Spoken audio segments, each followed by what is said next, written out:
Secretary Rubio, I am deeply concerned that you have overseen a systemic campaign to dismantle USAID, impound billions of dollars that this committee actually provided, and unilaterally remake the Department of State without the slightest bit of concern that you lack the authority to do that without Congress. It has created chaos, it's caused preventable deaths across the globe, and it has undermined American leadership. As Ranking Member Schatz noted, what you've done is outright illegal, a complete violation of bipartisan appropriation laws, the Impoundment Control Act, and the Anti-Deficiency Act. Within hours of taking office, President Trump halted all foreign aid in flagrant defiance of the law. Now, under your watch, Secretary Rubio, that freeze was implemented with chaos and cruelty, and then you illegally shuttered USAID, placing everyone on leave, halting life-saving work, literally locking people out of the building and out of their devices, even in dangerous corners of our world. You paid people not to work, abandoned our partners across the globe, and chaotically recalled global staff, putting more than 1,600 Americans who served our country abroad. You already know the headlines at a Senate hearing that should have been routine oversight. Senator Patty Murray absolutely put Secretary of State Marco Rubio on blast for actions that she called outright illegal. And she's right, the blood-curdling chaos unleashed by this administration's foreign aid, freeze, and attack on USAID deserves every word of scrutiny and condemnation we can muster. Before we dive into it, do us a favor, like this video, subscribe, and smash that notification bell so you never miss the truth in an age of misinformation. Now let's get into it. In limbo. And when you shut down the USAID payment system, you even refused to pay for services provided before the illegal freeze. You fought all the way to the Supreme Court, against paying for services U.S. businesses already rendered with funding that Congress already provided. And I know you know, Mr. Secretary, but you lost. And I assume you need the reminder because to this day, you have not made all the payments that are required by our nation's highest court, and as a result, American companies continue to lay off American workers. And by the way, you do continue to lose in court, including just yesterday over your move to illegally replace the U.S. Institute of Peace Leadership, and in recent cases over international broadcasting. Now, eventually, Mr. Secretary, you sent Congress notice of your intent to collapse the USAID into state. Only you didn't consult with this committee. That's required by law. It came without justification, also required by law, and it came long after USAID was reduced to rubble.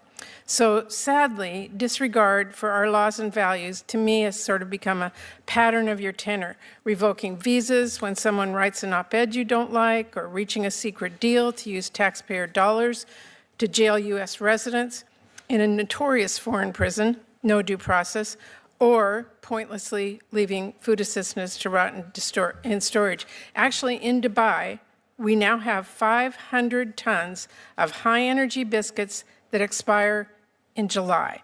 They're bought, they're shipped, they're stored, all at taxpayer expense. But you've condemned them to waste, and that is one example of many. Now, another pattern that I'm deeply worried about is transparency. We have pressed you for information. Our staffs have sent you countless emails and briefing requests so we can do our job here. There are hundreds of unanswered requests and no effort to address them. And Mr. Secretary, that's got to change. Even your plan to reorganize the State Department came with no information on the 270 offices you are moving to eliminate, the proposed layoffs, or how USAID would be merged into state. I won't ask you whether impounding billions of dollars is legal. It is not. I won't ask you whether it's efficient to pay people not to work or fire them without determining staffing needs. But, and I won't ask you if cutting 91% of our counter-narcotic and law enforcement programs make us safer, abruptly abandoning agreements with allies makes us stronger, or ceding our global leadership to China makes us more prosperous. Of course not. We know that. We have worked together for years in a bipartisan way to advance U.S. interests and fund those programs. So with respect to my colleagues, how long are we going to sit here and watch this silently? Are we going to roll over as Trump tramples our laws and undermines our U.S. leadership, burns down what we have spent decades building, and let millions of people across our globe suffer and die? Or are we going to stand up, push back, assert our constitutional power of the purse? And to my colleagues on both sides, this is the moment to decide whether this committee continues to be a powerful bipartisan force, a force that I think we've all been proud of for a very long time, a force that is focused on safety and economic strength and national security, focused on leading the world in research and development and countering China and others with our soft power and our military power. Every single member of this committee knows what we are risking by letting this administration tear down so much. On USAID and other programs, we can always talk about how we can make things work better and other reforms. I don't think any of us are opposed to any of those considerations. We have been doing that in a bipartisan way for a long time. But that's not actually what Trump's fiscal year 2026 budget proposes. Now, Mr. Secretary, I know you would like to give a 5-minute speech back to me, but I only have a few seconds left, and I do need some information from you. As I said, we have asked and have not gotten. Can you tell me, will you share the text and details with my staff of your agreement with El Salvador and any other similar arrangements, including the funding details that we need to have? Well, first, I'd like to respond to your 7-minute speech, which is primarily, I disagree like 99% of it. It's just not true. We've done nothing that's illegal. We've been in over 600 briefings to Congress. We've asked questions. We've answered questions repeatedly. We get hundreds of questions a day. We respond them as quickly as possible. And your characterization of the moves that we made Mr. Secretary, I would just tell you, we are here because we need the information so that we can write our budget and on a bipartisan. Well, you'll have the information you need to write a budget. Okay, so will we get the details on the El Salvador arrangement? Yes or no? Well, which Salvador arrangement? Your agreement that you've made with them about. But what agreement? The president of El Salvador agreed to take in 250 gangbangers, and we sent them. Funding details we have not gotten. We need to see what the costs are. Well, we haven't funded that. We've provided them law enforcement assistance. I know you just claimed that we cut all this law enforcement assistance. We've provided El Salvador and other countries law enforcement assistance. They have the right to spend that money any way they wish. But they did us a big favor. They took 250 dangerous, trained out. We didn't deport any U.S. residents. No U.S. residents were reported. I'm not going to argue with you on that. Well, it's not an argument, but don't say we deported U.S. residents, because we didn't. I don't deport anybody. I'm not asking. But we didn't deport U.S. residents. I'm asking you whether we can see the details of the arrangements, including the funding details. I'm giving you the details. The arrangements are we provide law enforcement funding to El Salvador, among other countries. How they choose to spend that money internally is up to them. But I can tell you. Can you give me the details on the 200-plus offices you're proposing to eliminate? Sure, we've provided that. We need that. Can I get your commitment to give us those? It's part of our reorg. How about the details and justifications of your proposed rescissions from programs you claim are out of alignment with administration priorities? Are we going to get the details of that, funding priorities? On rescissions and impoundment and things of this nature, that's obviously an OMB function, and I would talk to them about that in regard to what's going to go on with that money. I can tell you the contracts we canceled. And I can list to you the contracts we canceled and the rationale why, because I went through them myself. Can you get those to us like today? So the contracts? Yes, and the funding arrangements that you've made. That's what I'm asking for. Funding arrangements with who? For any of the rescissions, for any of the funding, for any of the multiple congressional directives that you have given out, so that we, as an appropriations committee, can make our funding decisions. Sure, you're going to have all that information when you put together a budget. Thank you. I enjoyed that. Today's hearing wasn't just politicians yelling at one another. This was a constitutional crisis in plain sight. Senator Murray laid out specific violations of long-standing appropriations law, the Anti-Deficiency Act, and statutory requirements for consulting Congress before reorganizing a federal agency. And she didn't do it softly. She cataloged a slew of actions that have real-world, human consequences, from embassies to rural clinics. The exchange begins with Murray's assessment that under Rubio's watch, the administration has orchestrated a systemic campaign to dismantle the U.S. Agency for International Development, an agency created by Congress without any authority to do so. That's not political rhetoric, that's the plain meaning of the law.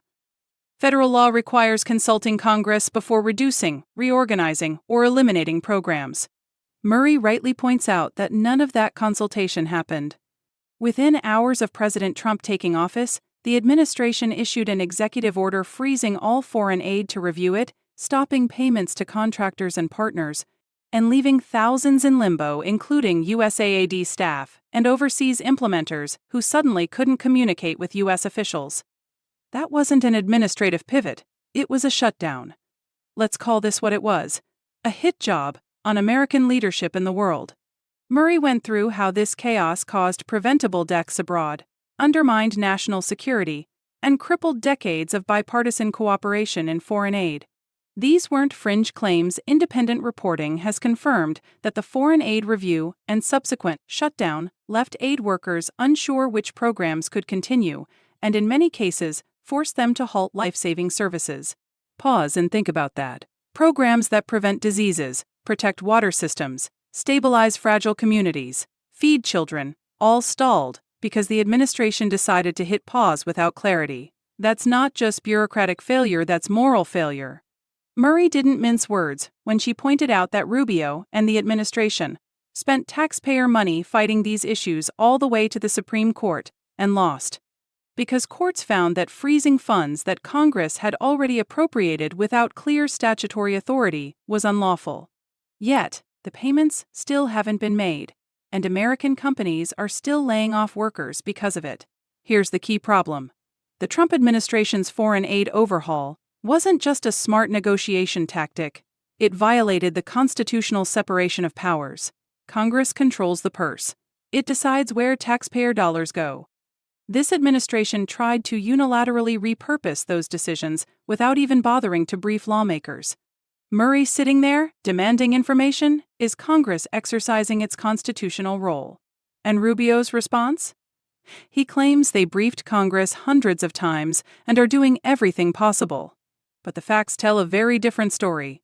Look at what independent judges ruled earlier this year. Federal courts stepped in to temporarily block parts of the aid freeze because there was no statutory basis to stop funds already allocated by Congress. That's judicial pushback on executive overreach. Rubio tried to deflect by talking about law enforcement assistance and agreements with El Salvador. But that's not the point. The point is that the administration withheld funds that Congress had already appropriated, shut down agencies without consulting lawmakers, and then resisted transparency when asked to explain themselves. That's not oversight, that's obstruction. And let's talk about the human toll. USAID was the world's largest development agency, operating in more than 100 countries with programs for health, education, food security, and disaster relief. After the administration's actions, nearly all of those programs were halted, with most staff furloughed and projects abruptly canceled. According to multiple reports, an estimated 83–86% of USAID programs were terminated following the freeze and funding restructures. You don't have to take Murray's word for it. Global health and humanitarian organizations have widely condemned these cuts, noting that people with HIV, refugees, children in war-torn regions, and communities facing famine saw life-saving services disappear. This isn't America first. This is Americans last when it comes to global leadership. Because once America refuses to lead on the world stage, guess who steps in? Our rivals. China has already filled many of the gaps left by these decimated programs, making America less safe, not more secure. And that's the heart of Murray's point. This isn't about ideological disagreement. It's about whether we live under a system of laws or under the whims of an administration that thinks it can do whatever it wants. When she asked Rubio how long Congress would sit here silently while Trump tramples our laws, she was channeling the anxieties of millions of Americans who want accountability and respect for democratic norms. Rubio's responses were weak, defensive, and lacked specifics. He promised that details would be forthcoming in the next budget. But remember this: the administration already lost in court on several of these points. They've ignored court rulings, they've refused to comply fully with orders, and they've failed to provide the transparency Congress demands. That's not oversight, that's defiance. In the end, this exchange wasn't just about foreign aid. It was a clash between constitutional duty and executive overreach, between American values and nationalist isolationism, and between decades of bipartisan foreign policy and chaotic unilateralism. And Senator Murray stood her ground. She reminded the nation what it means to protect the rule of law, not just in rhetoric but in practice. So let me ask you this. If an administration can ignore laws passed by Congress, defy court orders, and shut down agencies created by statute, what's next? Our democracy deserves better. Our allies deserve better. And most importantly, the millions of lives who relied on American assistance deserve better. That's why holding leaders accountable like we just saw from Patty Murray matters. Thanks for watching. If you want deep, fact-based commentary that holds power to account, make sure you hit like, subscribe, and share this video. We'll keep digging into the facts and speaking truth to power every step of the way.